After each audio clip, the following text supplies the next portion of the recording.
Air susu ibu atau ASI adalah makanan terbaik untuk bayi baru lahir. Organisasi Kesehatan Dunia atau WHO menyarankan untuk memberikan ASI secara eksklusif sejak bayi lahir hingga usia 6 bulan dan terus memberikannya bersama makanan pendamping hingga bayi berumur 2 tahun. Rekomendasi makanan terbaik untuk bayi hanya ASI ya. Karena itu yang memang diciptakan oleh Tuhan, kebutuhan nutrisinya sesuai, kemudian kebutuhan akan perlindungan tubuhnya dari ASI juga sesuai. Itu yang mungkin bisa menjadi motivasi ya ibu untuk memberikan ASI. Namun faktanya, pemberian ASI di Indonesia masih rendah. Dari data BKKBN di tahun 2023 ini, hanya 62% ibu yang berhasil memberikan ASI eksklusif kepada anaknya. Kendala yang dihadapi untuk ibu menyusui yang pertama adalah mereka alasannya ASInya tidak keluar. Kemudian anak menangis, mereka beranggapan itu lapar sehingga dibantu dengan makanan tambahan. Kendala lainnya adalah orang tua itu kerja keluar kota, tuntutan ekonomi keluarga. Sehingga ibunya bekerja keluar kota sehingga tidak dapat memberikan ASI eksklusif. Ada beberapa faktor yang memang mempengaruhi dari cakupan ASI eksklusif ini yang rendah. Bisa dari faktor internal, artinya dari faktor ibu itu sendiri.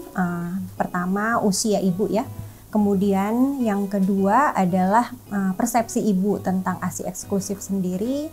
Kemudian faktor yang luar, faktor eksternal yang tidak kalah pentingnya adalah pendidikan dari ibu, kemudian juga pekerjaan dari ibu, dukungan baik dari support system terdekat, baik suami, kemudian juga keluarga terdekat, dan tidak lupa juga sebetulnya dukungan dari tenaga kesehatan ya, terutama dalam hal ini konselor untuk laktasi. Selama ini ada yang belum paham tentang manfaat ASI, tentang cara pemberian ASI. Kami selalu mengadakan kunjungan karena mereka akan tetap memberikan ASI eksklusif gitu. Ini loh praktek caranya menyusui yang benar, bagaimana kita mengenal tanda-tanda anak itu dapat menyerap ASI sebaik mungkin. Jadi kan kita lihat misalnya bu harus pipinya sampai kentop ya, berarti dia sudah menghisap ASI dengan banyak gitu. Itu sudah sampai kempes seperti itu. Jadi itu tandanya anak sudah maksimal menghisap ASI. Kita sosialisasikan seperti itu kepada orang tua yang memiliki bayi balita.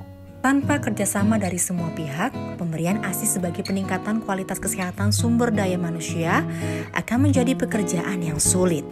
Karena menyiapkan sumber daya manusia yang berkualitas melalui pemberian ASI semaksimal mungkin, seyogianya bukan hanya tugas para ibu, melainkan tugas kita untuk mengasihi bersama.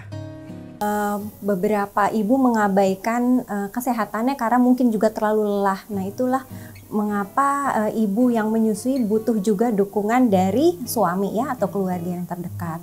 Ayah ini bukan sebagai pendamping ya, justru karena dia satu tim sama ibu, artinya perannya ayah sama besarnya nih untuk keberhasilan ibu memberikan ASI eksklusif. Ayah ASI adalah sangat-sangat berperan terhadap produksi ASI. Karena ketika si ibu merasa nyaman, rileks, ASI akan mudah keluar. Kalau misalnya nggak ada dukungan, kita udah stres sama anak, terus kalau nggak ada dukungan, aduh makin stres menurut saya sih. Kalau yang bisa ayah lakukan adalah meluangkan waktu mungkin ya bersama bayinya. Kalau misalnya ibunya ada waktu untuk me time sebentar saja, biasanya ayah kita minta untuk membantu meluangkan waktu bersama bayi ya. Selalu mensupport ya apa yang istri mau ya kan, supaya hitungannya memberikan ASI ke anak kita tuh gampang gitu. Pasangan ya itu tadi menjaga, dia mau ngejagain anak alhamdulillah, terus mau ganti popok, mau mandiin dia udah bisa di usia Jasmine 4 bulan. Jadi kita selalu siap membantu menggantikan popok. Kalau memang istri nggak bisa megang, kita gitu. Terus begitu juga sama orang tua saya kan, dia pun juga sama, dia ngebantu buat megangin kalau saya lagi sakit itu beliau yang megangin. Begitu juga sama mertua, pokoknya harus makan telur, harus pokoknya disupport terus sama mertua. Termasuk ngebeliin pumping mertua saya. mempersiapkan ASI perah itu selama ibu nanti akan bekerja, tidak saat akan besoknya bekerja ya, tapi juga sebelumnya. Jadi saat itu ibu akan belajar bagaimana memerah ASI, kemudian juga menyimpan ASI bagaimana ya, termasuk di kantor lingkungan kerja harus menyiapkan tempat laktasi yang nyaman. Artinya ibu dengan tenang bisa memerah ASI, kemudian juga diberikan toleransi waktu ya, karena kan memerah ASI itu membutuhkan waktu sekitar 15-30 menit. Kalau saya sebelum berangkat itu udah dipamping dulu, terus nanti setelah pulang baru dipamping lagi. Ibu harus happy nih, jadi siapkan mentalnya, kemudian menyusui juga malah akan banyak aspek kemudahan ya, aspek kemudahan ibunya tidak perlu repot menyiapkan susu, justru lebih ekonomis juga. Itu harus menjadi suatu motivasi kepada ibu bahwa manfaatnya untuk ibu dan bayi itu sangat besar. Lebih praktis ya kalau ASI itu daripada susu botol kan. Kalau misalkan lagi nyusuin suka ngeliatin mukanya, itu tuh lebih enak aja gitu ngeliatinnya, kayak lebih deket gitu.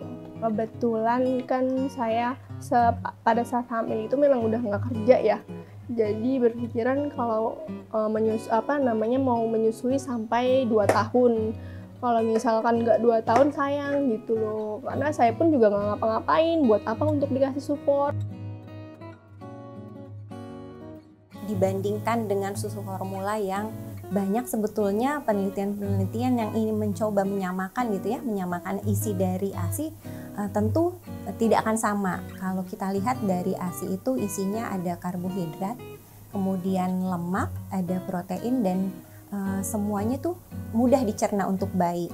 Tetapi kalau kita lihat dari susu formula, dia tidak ada kandungan dari antibodi kan, tidak ada kekebalan yang diturunkan dari ibu ke bayi, tidak juga ada enzim, tidak ada hormon yang ada dibandingkan ASI. Tentu saja di susu formula itu tidak ada. Udah diomong ini ASInya kurang nih, udah tambahin aja sufornya, udah ngeblank, ASI jadi sedikit. Itu sih yang buat turunin kualitas ASI. Untuk ibu-ibu di luar sana, paling kita nggak usah mikirin omongan orang lain, ini kan yang jalanin kita gitu. Tiap ibu ingin memberikan yang terbaik kepada buah hatinya, termasuk memberikan ASI kepada si kecil. Kesiapan ibu, pemahaman tentang pentingnya ASI, serta dukungan keluarga, khususnya ayah, sangat penting dalam keberhasilan ibu menyusui. Jangan ragu juga untuk cari dukungan tenaga profesional jika dibutuhkan.